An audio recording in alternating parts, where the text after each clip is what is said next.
Hello everyone. Today I'd like to demonstrate the generic report writer project that I've been working on. I've done this to address the need of providing end users with a quick yet powerful and flexible transactional reporting solution without any development effort involved. Okay, let's go ahead and open up the main form of the project. I've got the report designer laid out in a wizard format with tabs, and as I click through the tabs you'll see that we've got to initially define a query, a field list, there's a section of calculations, report settings, and the final rendering of the report. Now because none of these sections have been filled in, we've got an error here at the final rendering stage. Okay, first thing that we need to do is define a query, and the drop down here will list all of the queries within the AOT. I'm going to just go ahead and choose one that I've been working on slightly earlier, the ledger journal transaction query, standard query that ships with the core product. Click the select button. Next to that will open up the query prompt related to that particular query, and at the moment it's just presenting all the default criteria and sorting options. I'm just going to go ahead to the defaults on that, and next tab is going to present me with the field list related to that query. Now I'm just going to chuck across a couple of random fields, I think the journal number, the line number, possibly the account type. Well, that'll do for now, I think. I'm going to skip the next two sections, the calculations and the report settings sections, and just go ahead and run the report of that. And as you can see, we've rendered an SSRS report based on the query and field list that we've selected. I can go ahead and add a couple more fields to this. So I add text and the debit amount. I should be able to run that report pretty much instantly. And you can see again, it's rerun the query, and this time it's actually dynamically adjusted the report to include the two extra fields that I've just selected. If I've made a mistake, I can actually just take a couple of them away, the text for example, and the account type. Let's take the debit amount as well away as well, and let's rerun that report, and you can see we have a dynamic adjustment. Now, what I've demonstrated so far is functionality that doesn't exist within Dynamics, i.e. you can't define an SSRS report layout structure that dynamically adjusts to the data that's passed to it. The reason for this is that server deployed reports are static structures, whereas this type of solution uses locally defined SSRS structures. What I'm going to be doing now is demonstrating the cosmetic flexibility of this type of solution to show you the levels of end user customization that you could achieve. Let's go ahead and open that form up again and choose our query, and this time let's put some criteria in, and the criteria that I want is any debit amount that's greater than 0.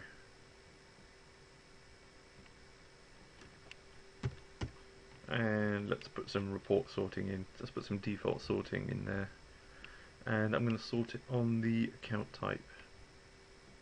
Okay, click OK on that. And as you can see from the X++ and from the various articles in my blog, I've been able to extract the filter parameters out of the query. The field list, let's go ahead and just take our usual candidates, put the debit amount in there. Now rather than just selecting the debit amount as a standard field, I actually want to sum that field, so I'm going to take the last option there. Let's go ahead and run this report. Okay, so now we've got a reduced list within our report, and we actually have the debit field being summed. Right, let's go and mess around now with some of the report settings, and you'll be able to see some of the dynamic cosmetic changes that you could achieve. So let's put a report title in first. Non-zero debit amounts. Okay, let's run that report straight away. Okay, we have a title now appearing. I'm going to put a table border around our tablets, and I'll show the internal grid lines as well. You can see now we have a table border and some grid lines appearing there. And let's change the alternating row color. Let's make it light green. Okay, that's looking very old school type of report there on for those familiar with line printing reports. And I think I'm going to mess around with a little bit with the column widths as well. So I'll make the journal batch number smaller and the description field larger, description column larger. So sorry, how many columns have I got there? 1, 2, 3, 4, 5. Okay, so and the fourth column I want to make it quite large, so let's give that a 7 centimeter width. Finish off with a 2 centimeter width there, I think. Okay, so now you can see that the description column there has been extended a little bit more than some of the other remaining columns. Okay, so that gives you a flavour of some of the power and flexibility from the cosmetic point at least as to what's capable in terms of using RDL files or SSRS layout files locally as opposed to server based. The final thing to demonstrate in this solution is the ability to add your own expressions or calculations to the report.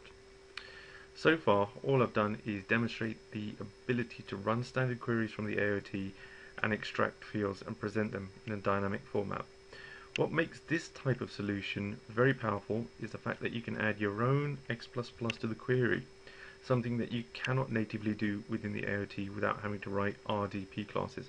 And obviously if you write RDP classes, then you need to get developers involved. Okay, I'm going to add my own calculated field to the report, and it's going to be called commission amount.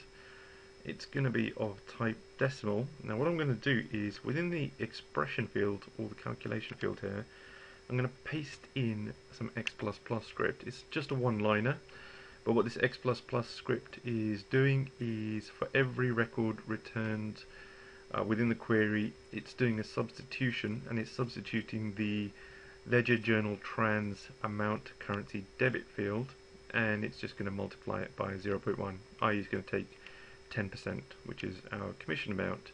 It'll return it as a string, and the SSRS report will cast it as into the appropriate data type. Alright, that's really all I have to do. So long as it's a well-formed piece of X++ that returns a string and that cast works, our report should be absolutely fine. So let's go ahead and run that report. And we can see our commission amount is indeed actually presenting 10% of the amount. Awesome, with a bottom line total. I'm probably going to extend that column slightly, just to kind of finalize everything here, make it look a little bit more presentable. And we actually have report sorting options on this as well, if we want to overwrite the default sort of the query. I'll go ahead just to kind of illustrate the fact that we are genuinely running an SSRS report just by changing the print layout, and you can see that when it's now presenting using the report viewer control functionality as the printed rendered landscape page, and you even have all of the standard SSRS functionality for exporting to all of the main Office formats. So I'm just going to go ahead and export this to Microsoft Word. Let's go ahead and minimize this and open up our exported document.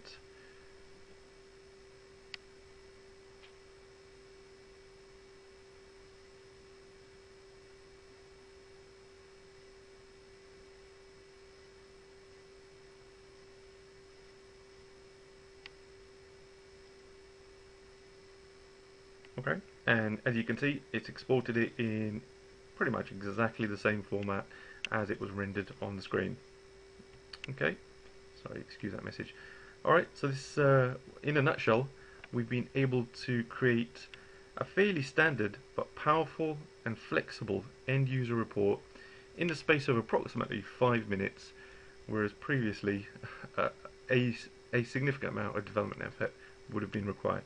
Alright, that concludes the demonstration for today. Thank you for watching.